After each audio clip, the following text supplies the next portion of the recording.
नमस्कार। बातमी आहे अक्कलकोट तालुक्यातील चपळगाव येथील ग्रामदैवत श्री मल्लिकार्जुन महाराजांची यात्रा परंपरेप्रमाणे चैत्र शुद्ध एकादशीपासून सुरू होत आहे। चैत्र शुद्ध एकादशीला सूर्याची कोवळी किरणे जेव्हा मंदिराच्या गाभाऱ्यातील शिवलिंगावर पडतात तेव्हा याचेच औचित्य साधून ही यात्रा भरत असते। काल मंगळवारी यांनी मज्जनने यात्रेची सुरुवात झाली।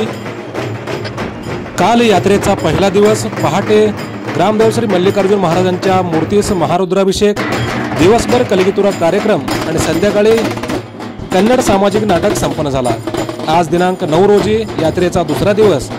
आज सकाळी श्री महारुद्राभिषेक आणि दिवसभर कुंभारी येथील भजन संघ व बरडोल येथील कर्नाटकातील प्रसिद्ध भजन संघ यांचा कलगीतुरा जुगलबंदी कार्यक्रम होणार आहे व संध्याकाळी यात्रेचे मुख्य असलेले नागफणी नंदीध्वजाचे जंगी मिरवणूक निघणार आहे आणि रात्री 10 वाजता कन्नड सामाजिक नाटकाचे आयोजन करण्यात आले आहे।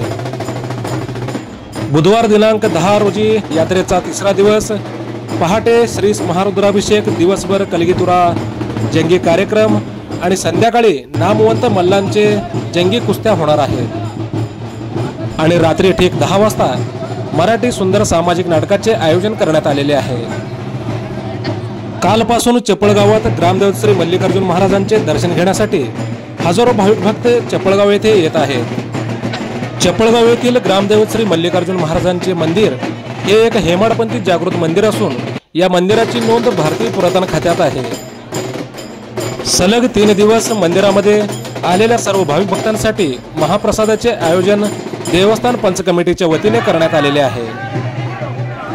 या संपूर्ण यात्रा महोत्सवामध्ये सर्व भाविक भक्तांनी तन मन धनाने सहभागी होऊन सेवा अर्पण करावी असे आवाहन यात्रा पंच कमिटीकडून करण्यात आलेले आहे।